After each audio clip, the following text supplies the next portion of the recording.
Baik,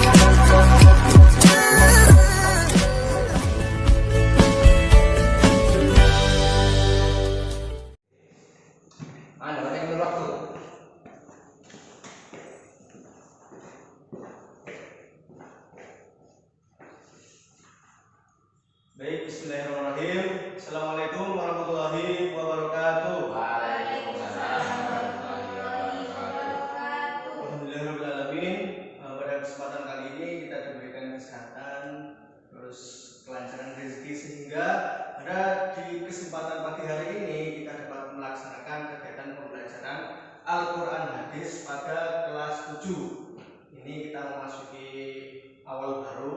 Kita akan belajar Al-Quran Hadis di pertemuan kali ini. Sebelum kita langkah lebih lanjut untuk pembahasan Al-Quran Hadis, untuk ketua kelas Mas Mahdi silahkan dipimpin berdoa. Mas. Bismillahirrahmanirrahim. Berdoa mulai.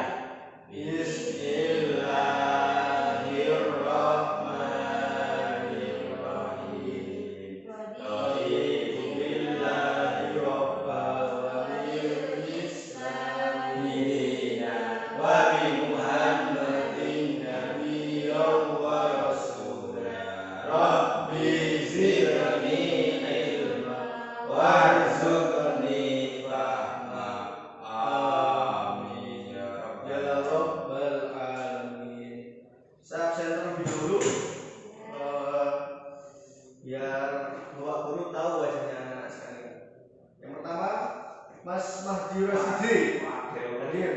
Asli mana Mas? Probolinggo. Oh, Probolinggo.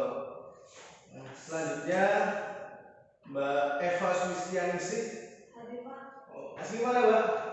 Jember. Oh, Jember. Alhamdulillah. Terus ini Aminillah Delavi. Saya Pak. Oh iya. Kayaknya nggak asing aja sama saya. Sindrom Pak. Oh, asli mana Mbak? Saya Pak. Iya. Kalimantan. Bukan paling jauh ya? Gang Kalimantan ini Pak. Oh, Kalimantan Uner. Iya, itu maksudnya. Siap. Berarti kali ini masuk semua anak-anak ya? Iya Pak. Iya, betul. Baik, terima kasih. Sebelumnya, karena ini pertemuan pertama, maka Bapak akan perkenalan terlebih dahulu. Ya, bisa dikenalkan nama Bapak Taufik Ferdiansyah, bisa dipanggil Pak Taufik ya anak-anak ya. Iya Pak. Siapa bisa diulang? Pak Taufik. Ya, terima kasih. Ya, saya lahir sedikit cerita pengalaman hidup ini. Oh iya Pak, silakan. Ya, saya lahir di Malang, menempuh pendidikan mulai ME MTS Aliyah di Malang. Alhamdulillah juga lulusan pondok pesantren. Alhamdulillah. Pondok pesantren mana Pak?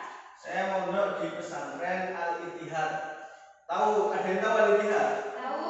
Tahu di mana? Di Malang. Oh, di Malang ya pasti. Pondok Al Ittihad itu tepatnya di Desa Belung, Kecamatan Poncolkusumo. Iya Pak, tahu. Punya saudara di sana Pak. Oh ya. Kemudian seiring berjalannya waktu, alhamdulillah keterima kuliah di Institut Agama Islam Jember yang sekarang bertransformasi menjadi UIN atau Universitas Islam Negeri Kiai Haji Ahmad Siddiq Jember, atau biasa disingkat UINKes Jember, seperti itu. Dari perkenalan Pak Guru ini, apa ada yang ditanyakan seputar Pak Guru? Silakan. Tidak Pak Guru. Oh ada Pak. Apa? Sudah menikah atau belum? Saya alhamdulillah sudah punya calon tapi belum menikah. Lama Pak. Ya, Guru. Apa Pak? Lahir tahun berapa, Guru? Oh iya. Pertanyaan lahir ini ada apa? Mau ngadu saya ini? Wajahnya itu kayak sudah sedikit gimana gitu, Guru. Oh iya. Saya lahir itu di Malang 10 Maret 1999. Masih muda, Guru. Iya. Tapi mukanya kok kayak rada tua, Guru. Iya. Baik. Ya. Langsung lanjut ya, kita ke pelajaran. Sebelum pelajaran dimulai, saya ingatkan kepada anak-anak sekalian bahwa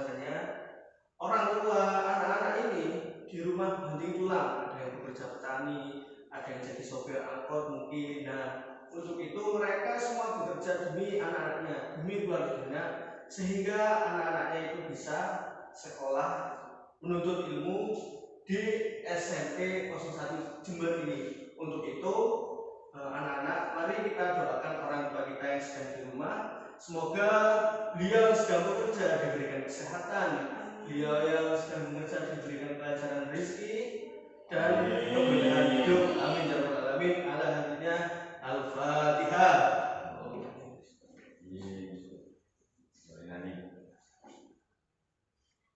Amin. Selanjutnya yakni kita akan belajar tentang pelajaran Al-Quran hadis. Apa sih pelajaran Al-Quran hadis itu? Mari kita telisik bersama-sama. Nah, pengertian Al-Quran kita kupas satu-satu, mulai dari Al-Quran kemudian hadis. Al-Quran secara bahasa di sini memiliki arti yakni sesuatu yang dibaca. Jadi Al-Quran itu menurut bahasa sesuatu yang bisa dibaca. Kemudian pengertian Al-Quran secara istilah yakni wahyu Allah SWT yang diturunkan kepada Nabi Muhammad SAW untuk disampaikan kepada umatnya secara berangsur-angsur melalui malaikat Jibril, dan membacanya adalah ibadah. Jadi Al-Quran itu adalah suatu wahyu Allah kemudian diturunkan kepada Nabi Muhammad sebagai pedoman hidup bagi umat-umatnya yang disampaikan oleh Nabi Muhammad kepada umatnya. Nah, Nabi Muhammad ini menerima wahyu itu di Gua Hiro. Gua Hiro itu tepatnya di Arab Saudi sana. Nah, melalui perantara. Jadi wahyu Allah yang diturunkan kepada Nabi Muhammad itu melalui perantara malaikat Jibril. Malaikat Jibril itu ditugaskan menyampaikan wahyu dari Allah SWT kepada Nabi Muhammad, dan Al-Quran itu diturunkan di negara Arab sehingga berbahasa Arab. Kalaupun kita membaca Al-Quran, maka akan dinilai suatu ibadah. Kemudian Al-Quran ini adalah sumber hukum Islam yang pertama.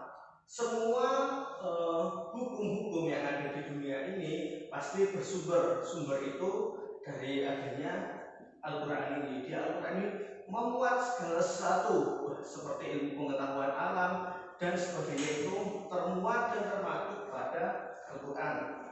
Kemudian selanjutnya yakni kita akan belajar tentang keistimewaan Al-Quran. Di sini ada 4 keistimewaan Al-Quran. Yang pertama yakni Al-Quran memuat ringkasan yang dimaksudkan yakni ringkasan kitab terdahulu seperti Injil, Zabur, Taurat. Jadi Al-Quran ini di dalamnya lengkap karena menyempurnakan kitab-kitab terdahulu yang diringkas dalam sebuah kitab yang dinamakan kitab Al-Quran. Kemudian yang kedua yakni Al-Quran memuat kalam-kalam Allah yang menjadi pedoman hidup manusia sepanjang masa. Al-Quran ini dijadikan pedoman bagi umat manusia sepanjang masa karena di dalam Al-Quran itu tidak ada keraguan sedikit pun di dalamnya. Semuanya pasti diragukan kebenarannya. Sekarang coba kita bandingkan dengan kitab-kitab Injil, karena Al-Quran di seluruh dunia itu hanya satu, semuanya sama. Berbeda lagi dengan kitab umat Nasrani Injil, itu ada beberapa kitab namanya Injil tapi isinya itu tidak sama. Nah, maka dari itu kemurnian dan keabsahan Al-Quran ini pasti benar. Kemudian yang ketiga yakni sumber ilmu. Al-Quran adalah sumber ilmu pengetahuan sehingga seluruh fenomena yang terjadi di alam semesta tidak akan pernah berlawanan dengan yang Allah ciptakan ini. Jadi segala sesuatu yang diciptakan Allah di dunia ini itu semuanya sudah termaktub pada Al-Quran. Kemudian yang keempat yakni Al-Quran diturunkan oleh Allah SWT dengan sesuatu gaya bahasa yang istimewa dan unik. Artinya Al-Quran ini gaya kebahasaan yang ada di dalam Al-Quran itu seorang pun tidak akan bisa menandingi gaya kebahasaan yang ada di Al-Quran. Di Al-Quran itu gaya kebahasanya unik, kemudian mudah dipahami, kemudian tidak sulit bagi siapapun untuk memahaminya. Jadi gaya bahasanya unik, mudah dipahami dan lain sebagainya. Bahkan pada zaman Rasulullah SAW, suatu saat itu di negara Arab pada waktu itu, syair-syair terkenal yang di Arab itu memuji Al-Quran, bahkan mereka tidak mampu menandingi kata-kata yang ada di dalam Al-Quran. Itu keistimewaan Al-Quran. Kemudian sekarang kita akan membahas fungsi Al-Quran. Fungsi Al-Quran di sini ada 4. Yang pertama yakni sebagai pedoman hidup manusia. Al-Quran diturunkan yakni sebagai petunjuk hidup manusia dalam menjalankan aktivitas sehari-hari.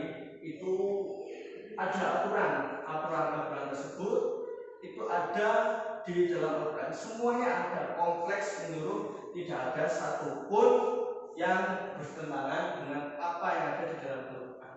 Kemudian yang kedua yakni pembenar dan penyempurna kitab-kitab terdahulu. Kitab-kitab terdahulu seperti Injil, Zabur, Taurat itu sekarang disempurnakan kitab terakhir yang diturunkan kepada Nabi Muhammad SAW yang namanya yakni Al-Quran. Baik.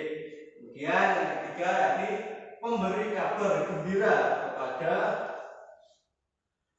orang-orang beriman dan peringatan untuk orang-orang yang beriman. Maksudnya yakni dengan turunnya Al-Quran ini orang-orang beriman gembira karena turunnya sebagai bentuk pedoman hidup kita itu ada pada Al-Quran, sehingga orang-orang beriman itu bisa gembira dengan turunnya Al-Quran karena bisa menjadi petunjuk kehidupan kita sehari-hari.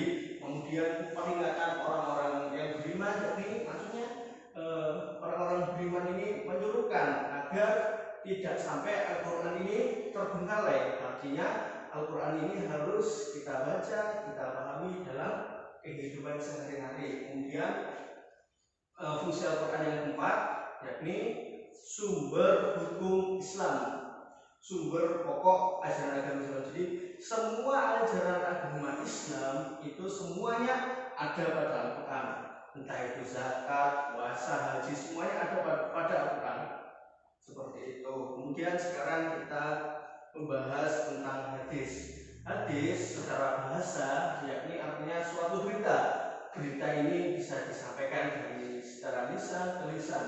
Kemudian pengertian hadis secara istilah yakni hal-hal yang datang dari Rasulullah, baik itu perkataan, perbuatan ataupun ketetapan. Pada hadis atau yang bisa kita sebut ada 3 hadis. Yang pertama yakni hadis qauliyah, kemudian hadis fi'liyah, kemudian yang terakhir hadis takriyah.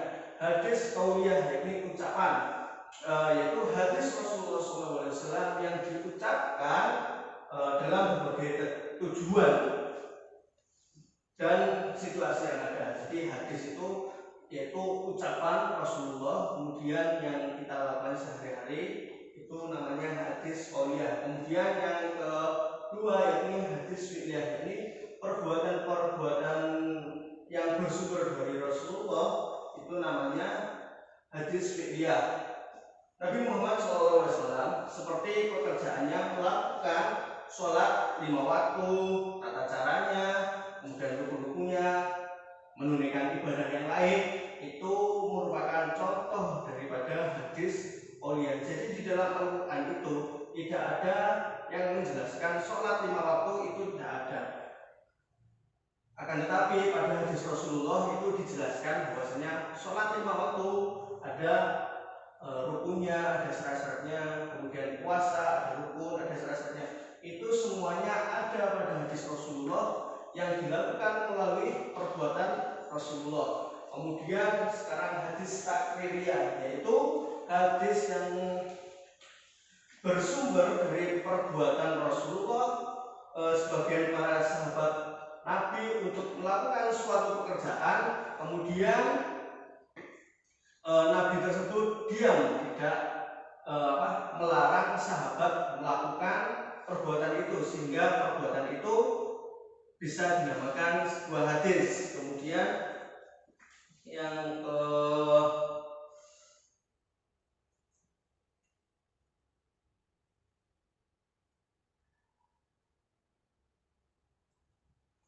ya, belajar, jadi pelajaran Al-Quran dan hadis, yakni pelajaran tentang Al-Quran dan hadis yang kita jadikan pedoman hidup sehari-hari, itu yang ada pada pelajaran kita kali ini. Pelajaran kita kali ini yakni membahas tentang apa-apa yang ada di dalam Al-Quran dan apa-apa yang di dalam hadis. Ini ada sebuah ayat Al-Quran yang menjelaskan bahwasanya wa nunazzilu minal Qur'ani ma huwa syifaa'un wa rahmatun lil mu'minin wa la yazidud dhalimina illa khusar. Artinya, dan kami turunkan dari Al-Quran sesuatu yang menjadi penawar dan rahmat bagi orang-orang yang beriman, sedangkan bagi orang-orang yang zalim Al-Quran itu hanya akan menambah kerugian. Artinya Al-Quran ini diturunkan kepada orang-orang yang beriman menjadi penawar, maksudnya penawar mampu menjelaskan bahwasanya Al-Quran ini menjadi obat bagi orang-orang yang sombong, orang-orang yang tamak. Di Al-Quran ini dengan membacanya maka kita akan menemukan obat agar kita menjadi orang itu selalu rendah hati, tidak sombong, dan selalu bekerja keras. Kemudian bagi orang-orang yang zalim, Al-Quran itu hanya akan menambah kerugian, maksudnya orang-orang yang zalim, orang-orang kafir itu menganggap bahwasanya Al-Quran diturunkan itu mereka akan rugi, karena banyak orang-orang kafir percaya pada Al-Quran dan ajaran-ajaran orang kafir itu tergantikan oleh ajaran yang baru, ajaran Rasulullah SAW. Kemudian ini hadis tentang Al-Quran dan hadis, yakni khairukum man ta'allama al-Quran wa 'allamahu. Artinya sebaik-baik kalian adalah orang yang belajar Al-Quran dan mengajarkannya. Saya sekarang akan bertanya kepada anak-anak, apakah anak-anak sekalian ini belajar Al-Quran? Belajar di TPQ atau bagaimana ini? Seorang guru. Di sekolah? Ya. Oh ya, setiap pagi itu kan? Ya.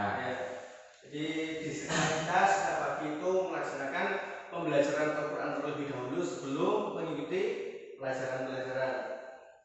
Nah, orang-orang yang belajar Al-Quran itu adalah orang-orang sebaik-baiknya yang belajar. Namun ketika kita sudah belajar Al-Quran, maka kita harus mengamalkan Al-Quran tersebut agar Al-Quran ini dikenal secara meluas. Kemudian ini yang terakhir, kita akan belajar tentang fungsi hadis. Fungsi hadis di sini ada 6 macam.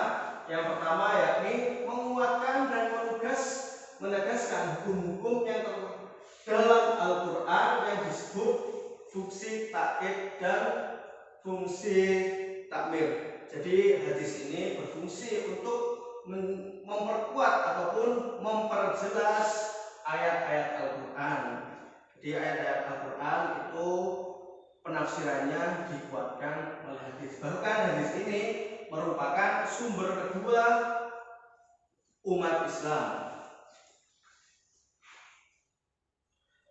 Yang kedua yakni memberikan penjelasan terhadap apa yang dimaksud dalam Al-Quran. Ini hampir mirip dengan pengertian ke-1, namun pada fungsi hadis yang kedua ada perbedaannya. Perbedaannya yakni menjelaskan ayat-ayat Al-Quran, berbeda dengan menguatkan atau menambah referensi daripada penafsiran Al-Quran. Kemudian yang ketiga yakni menjelaskan arti yang masih samar dalam Al-Quran.